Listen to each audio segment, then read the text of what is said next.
Welcome to Counter-Apologetics.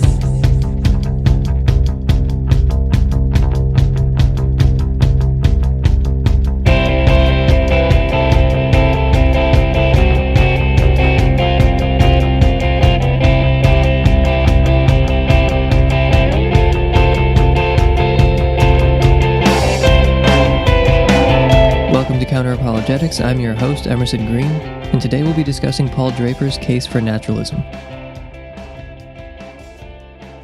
In 1997, Paul Draper and William Lane Craig debated the existence of God. Draper begins by reminding us that certainty is not attainable when it comes to metaphysical questions about God's existence one way or the other. So we should examine the world to the best of our ability and ask, is what we see more surprising on the assumption that Christian theism is true, or that naturalism is true?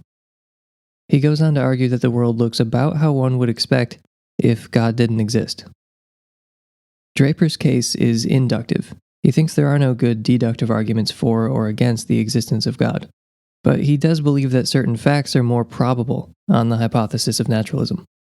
The character of our universe is roughly what one would expect if naturalism were true.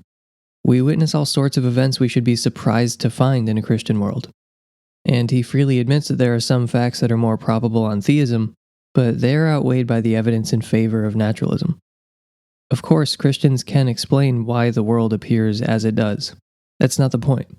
Atheists and theists can both explain the data. There's nothing one can point to and say, we need a God to explain that. Likewise, there's no suffering so appalling that a Christian couldn't conjure up an explanation why an all-good, all-powerful God would continue to behave in a way indistinguishable from non-existence. Same goes for divine hiddenness, biblical confusion, and so on. Again, Christians and atheists are both capable of accounting for what we observe. So what should we do? According to Draper, we should ask, is this fact likely given naturalism, or is it surprising given naturalism? Is that datum to be expected on theism, or is it not exactly what we would expect? Then we should survey the total evidence and see which worldview fares better overall.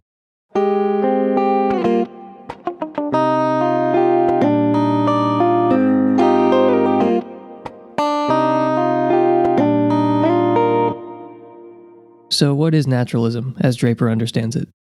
Naturalism is, quote, the hypothesis that the natural world is a closed system, which means that nothing that is not a part of the natural world affects it. So naturalism implies that there are no supernatural entities, including God. That means metaphysical naturalism entails atheism, but it's a bit broader than atheism. So Draper makes use of an illustration with two jars of jelly beans. One is filled with mostly red beans and a small amount of blue beans. The other is filled with mostly blue beans and a small amount of red beans. And both jars also contain a few yellow beans. Someone takes a bean from a jar, we don't know which. It's a red bean. So which jar do we think it came from? The evidence in this case is compatible with the bean coming from either jar, but it's surprising if it came out of the second jar, and not so surprising on the assumption that it came out of the first. Certainty is not on the table. The evidence in this case doesn't conclusively prove that it came from the atheist jar and not the theist jar, but it is evidence favoring one hypothesis over the other. So let's say we keep taking jelly beans from one of those two jars. We know they're all coming from the same jar, we just don't know which. We draw another red bean, and another, and another, and another, until we have several red beans before us, only a couple blue beans, and one or two yellow beans. So at this point we have a strong cumulative case that we've been drawing beans from the atheist jar. The evidence doesn't prove once and for all which jar we've been drawing from, but the competing position is looking less and less reasonable. Given the evidence, we should conclude that we've been drawing from the first jar. We could still be wrong, of course, but that would be very improbable, since we've drawn so many red beans and so few blue beans.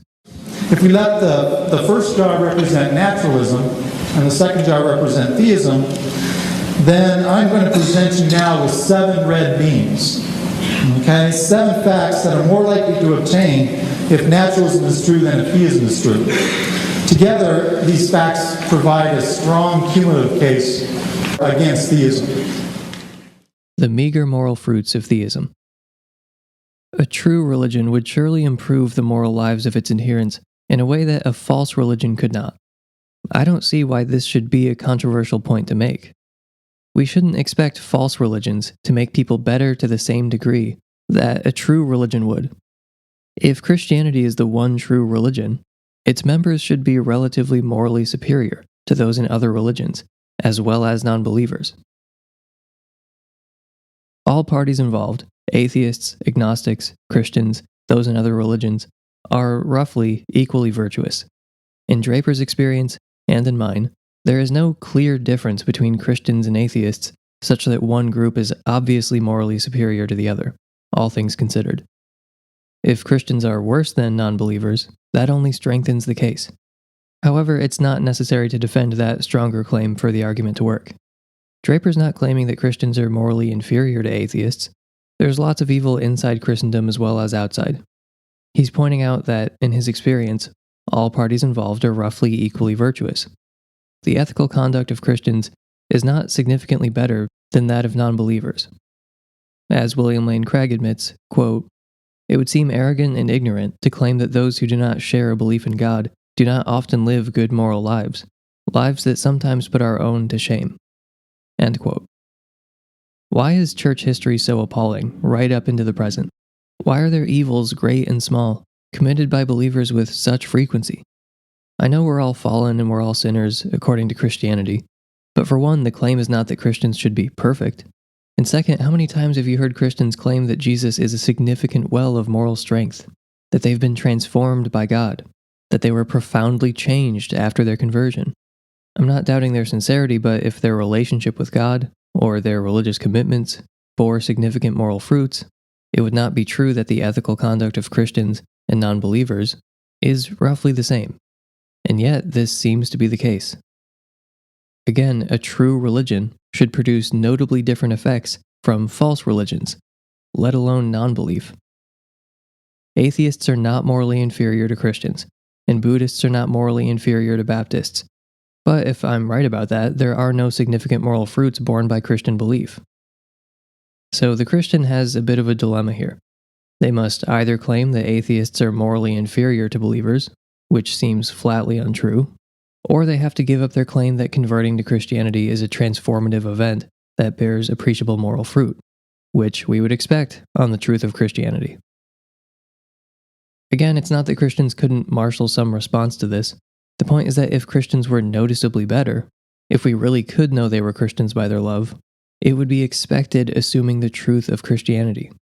If Christians were notably better than non-believers, and those in other religions, that would be evidence favoring Christianity. But we don't see that. I certainly don't see that. On naturalism, one wouldn't expect theistic belief to bear significant moral fruits. And indeed, the moral fruits of theism are meager at best.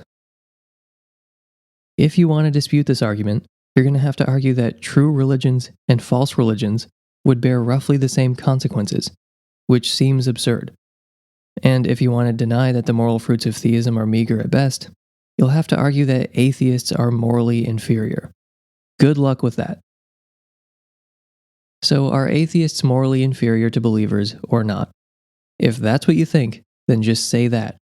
Take responsibility for your stupid, shitty opinions and just say, I think atheists are morally inferior, then we can have a conversation about that. I've been politely defending the claim that atheists and theists are roughly equally moral. That's all I need for the argument to work. But I will say that the claim that atheists are morally superior to Christians is at least as defensible as the opposite claim that I've seen many Christians shamefully defend.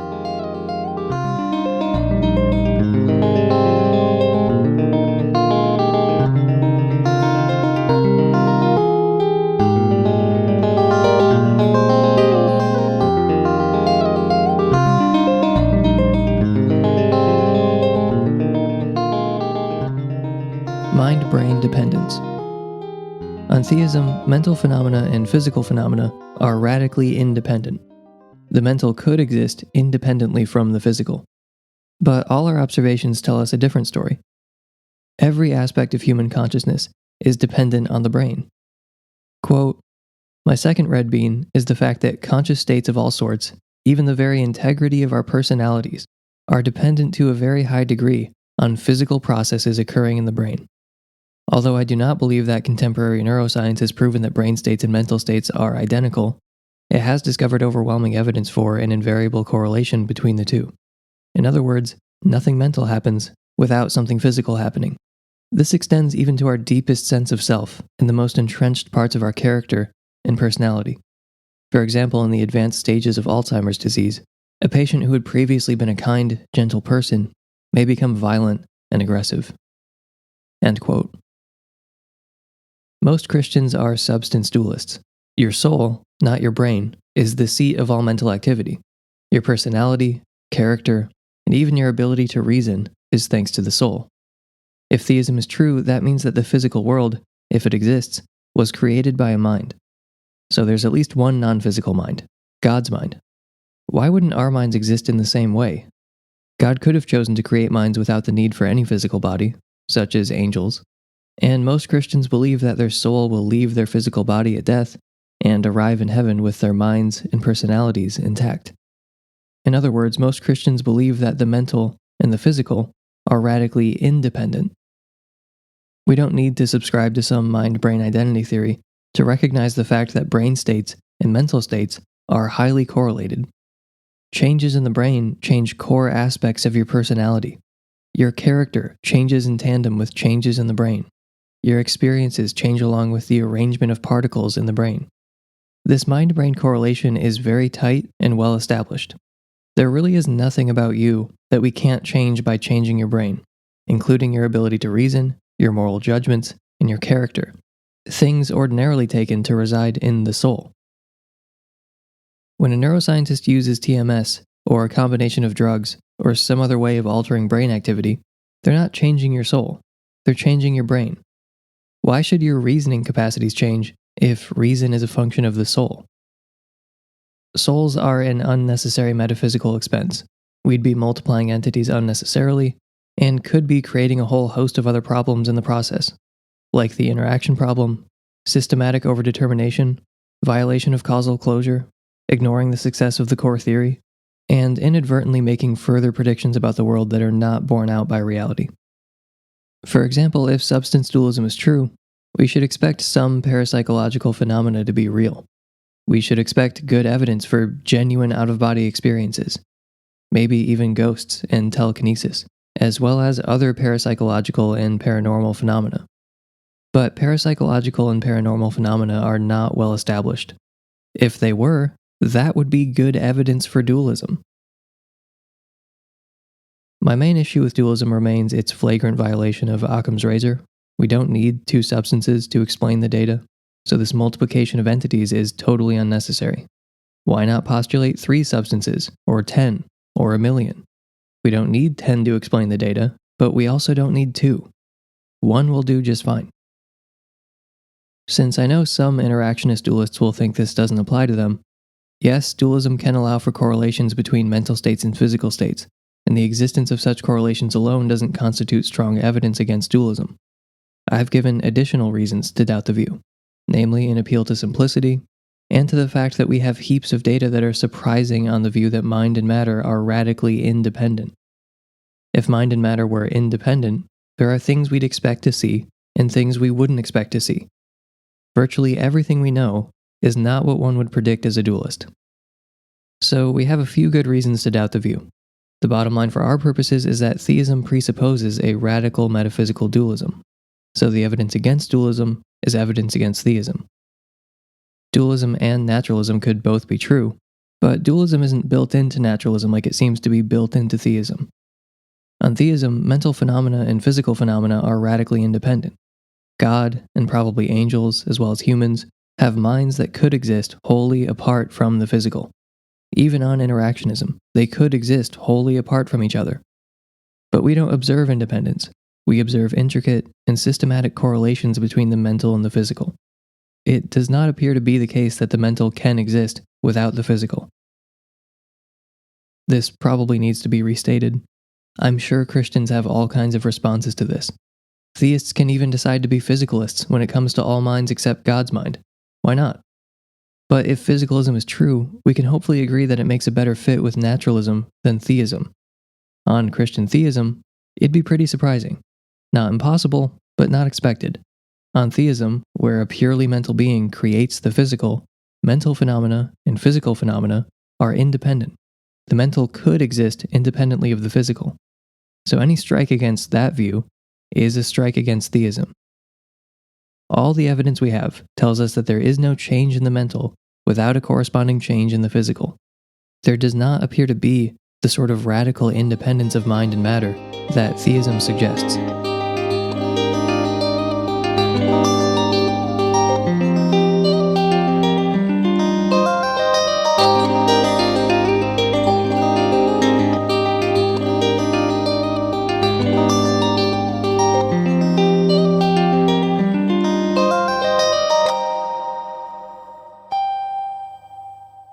Evolution. Draper doesn't waste any time with creationists and takes it as a datum that human beings evolved by natural selection. Of course, this doesn't disprove theism. God could have elected to bring about human beings through evolution by natural processes, and this is a view called theistic evolution, supported most prominently by Francis Collins. God didn't use special creation or intelligent design. He opted to use evolution alone to bring about human beings. That's not a very popular view, but it's a coherent view. So why is the fact that humans evolved evidence that favors naturalism over theism? On naturalism, there really is no other way for humans to come about other than evolution by natural processes. But on theism, God has options. God could have used evolution to create life, but he also could have used many other methods which are impossible on naturalism. He could have created all life in its present form, more or less, like Ken Ham believes. He could have intelligently designed nature, like Michael Behe thinks. God could have created some life by means of evolution, and some by means of special creation. He could have brought about everything by natural processes except human beings. Again, God has a lot of options, unlike nature. So the fact that humans and all life came about via evolution by purely natural processes is not surprising on naturalism, but is a bit surprising on theism. For theists, evolution may or may not be true. There are so many options. But there's really only one option on naturalism. And wouldn't you know it, that's the one we got. Even though I'm explaining Draper's style of argumentation over and over, I'm still going to get pushback. The fact that human beings evolved, along with the rest of nature, is a red bean. There are red beans in both jars. There just aren't very many in the theism jar. This line of evidence, along with all the others, doesn't prove theism false. Evolution is compatible with theism. It's just A, certainly not the only possibility on theism, and B, not what you would expect. Hence the vast majority of believers supporting ID in special creation. There's an additional reason theism and evolution don't make the best fit. As we mentioned a moment ago, theism leads us to believe that minds are non-physical entities, since a mind is responsible for the existence of the physical world.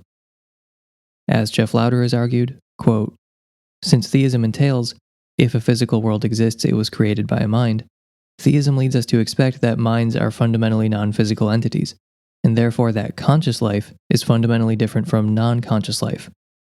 But this in turn would lead us to expect that conscious life was created independently of non-conscious life, that evolution is false. So the scientific fact of biological evolution is more likely on the assumption that naturalism is true than on the assumption that theism is true." End quote.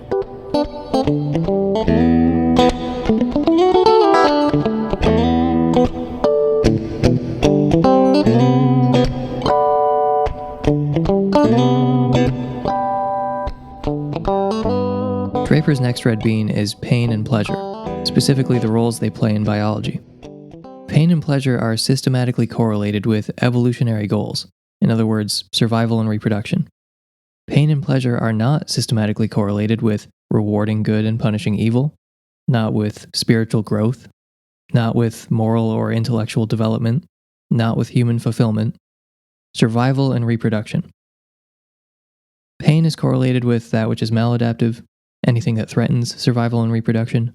Pleasure is correlated with that which is adaptive, anything that aids survival and reproduction. And I would argue that examples of pain and pleasure that don't fall strictly in those categories can be easily understood as a byproduct of pains and pleasures that do.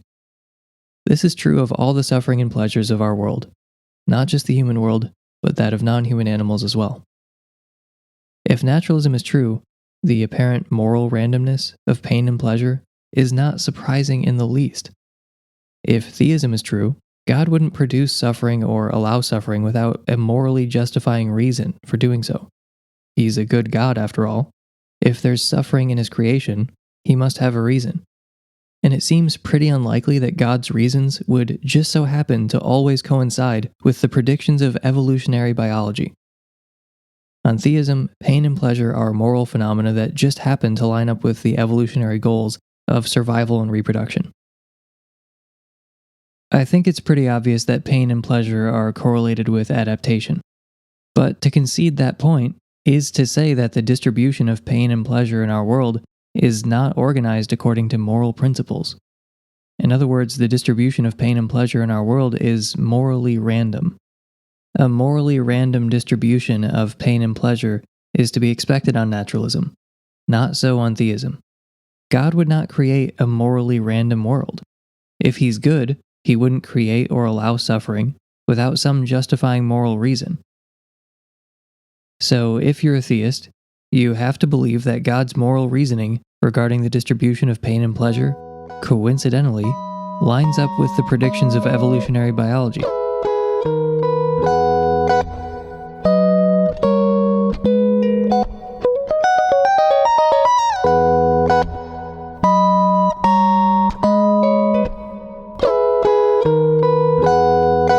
The next line of evidence is tragedy.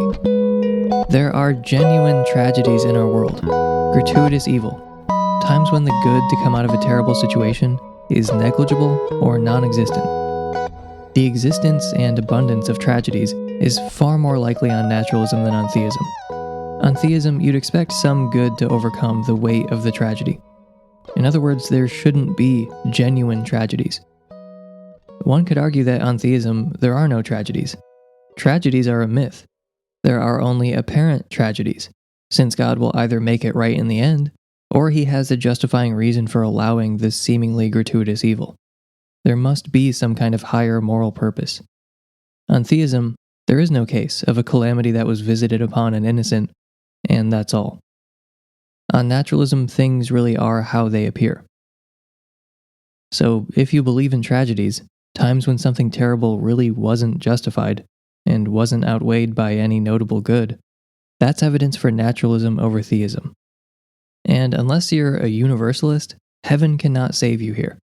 There are people who live tragic lives and then go to hell. But you know the other response to this. How do you know there isn't a higher moral purpose to children with cancer, or to innocents who became terribly maimed in accidents, or to animals suffering and dying alone in the forest? How do you know? Draper anticipates this, quote, "While there might be reasons we can't understand why it's a good thing to allow this to happen, there might also be reasons we can't understand why it's a bad thing to let it happen." End quote. There may be greater goods of which we are ignorant, which would mean all these tragedies are only apparent tragedies. But as Draper rightly says, this point cuts both ways. It's equally conceivable that more evil results from these tragedies than we know about. Maybe there are greater goods, of which we are ignorant, but it's equally plausible that there are greater evils, of which we are ignorant. It's conceivable that there are unknown goods. It's just as conceivable that there are unknown evils. They are equally strong points. So the appeal to unknown greater goods doesn't allow the theist to escape. Genuine tragedies are to be expected on naturalism, but not on theism. So the apparent existence of a tragic life or a tragic event is evidence favoring naturalism. The next line of evidence is divine silence during tragedies. Let's say you had a daughter who needed to go to the doctor to undergo some medical treatment. This treatment wasn't going to be pleasant, but there's a good reason for it. This is essentially what many theists believe about apparent tragedies. There is some greater moral purpose, some justifying reason why God is allowing it to happen. We may not know what it is, but rest assured there's a reason. If God is good, there has to be. But a good father would be there for his daughter in the medical scenario. He would try to explain that there's a purpose, and regardless, he would try to be a comforting presence. However, many victims of tragedies don't feel God's comforting presence. Some do, some don't. This fact is much more likely on naturalism than theism. In response to the existence of tragedies, theists will often invoke an unknown moral purpose, or unknown moral reasons. That doesn't bear on this point. God should still be comforting us. Isn't that what a good father would do? Again, many feel his comforting presence in the midst of tragedies, but many do not. This fact is more expected on naturalism. One final word on this unknown reasons strategy that many theists adopt when faced with gratuitous suffering. Thomas Nagel once wrote of the problem of evil, quote, "Even if the theist supposes that the problem has a solution that we humans are unable to grasp, that would mean that God, who created us with the capacity to discover the laws of nature and find the world scientifically intelligible, has made us incapable of finding the world morally intelligible. These are powerful reasons for doubt, and they have certainly destroyed the faith of some believers." End quote. To those theists who invoke some version of the unknown reasons defense, at least we can agree that the world seems morally unintelligible.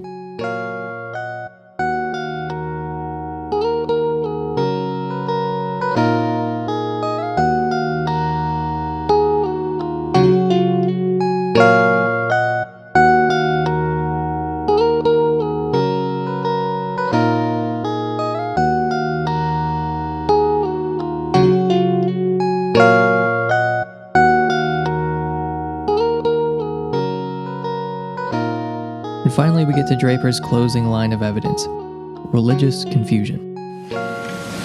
My seventh red beam is the fact that God does not clearly reveal, at least to many theists, which religious path he wants them to follow.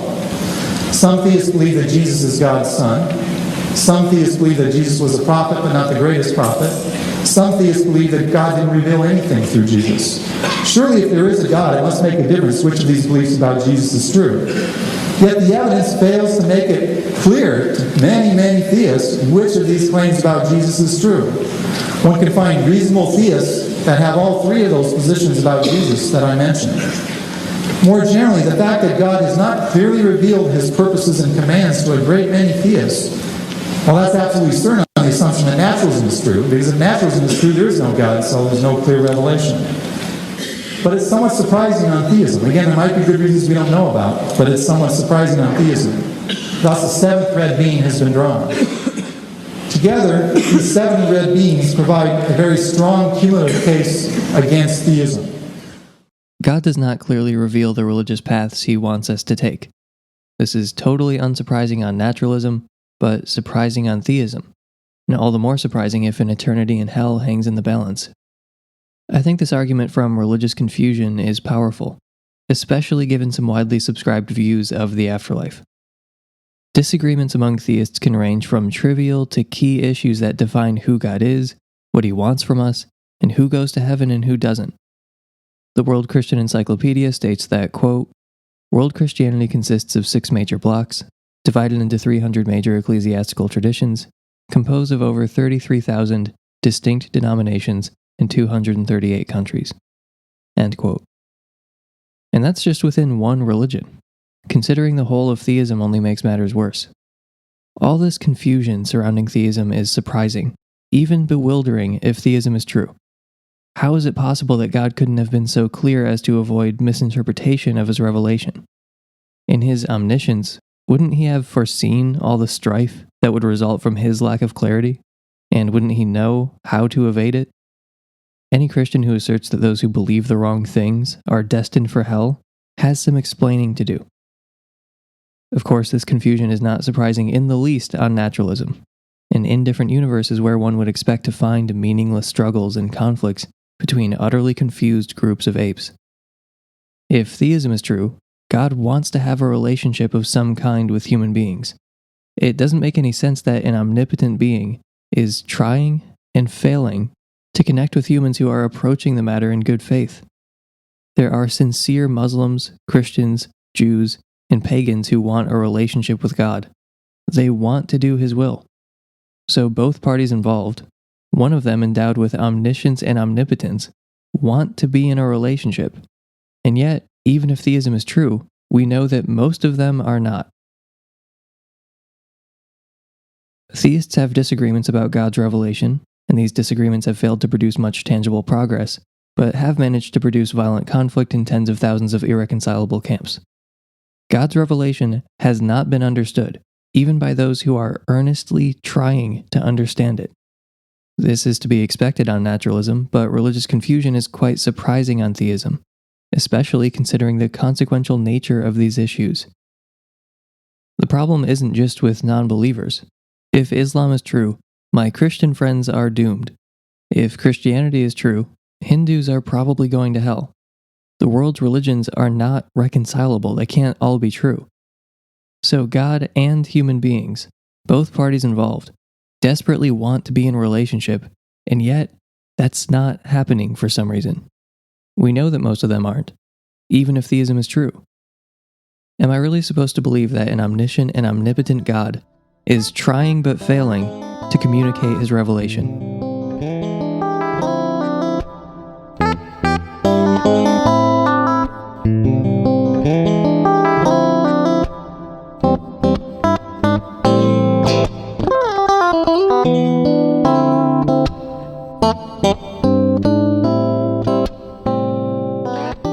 As you're probably tired of hearing me say by now, Draper doesn't think certainty is on the table.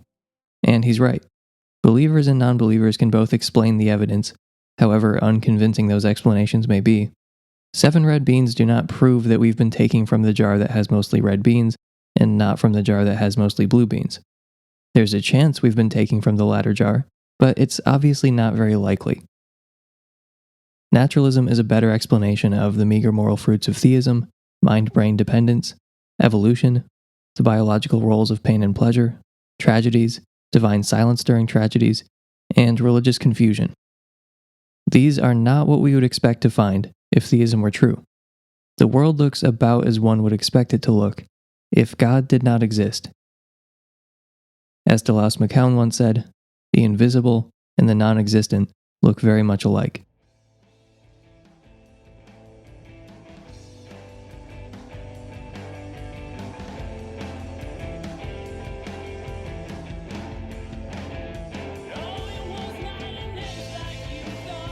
That's all I have for you today. I have new patrons to thank: Sebastian Frinzer, Robert Trout, Abigail England, JY, and Jack. Thank you, Sebastian Frinzer, Robert Trout, Abigail England, JY, and Jack. I very much appreciate it. And I have a new Hall of Fame inductee, Rolf Montiano. So let me thank my new patron Hall of Famers. If you still have an income, make sure your podcasters do too: Phil Stillwell, Richard Crossan, Pre-Nifty, Rory B. Murkowski, and Rolf Montiano.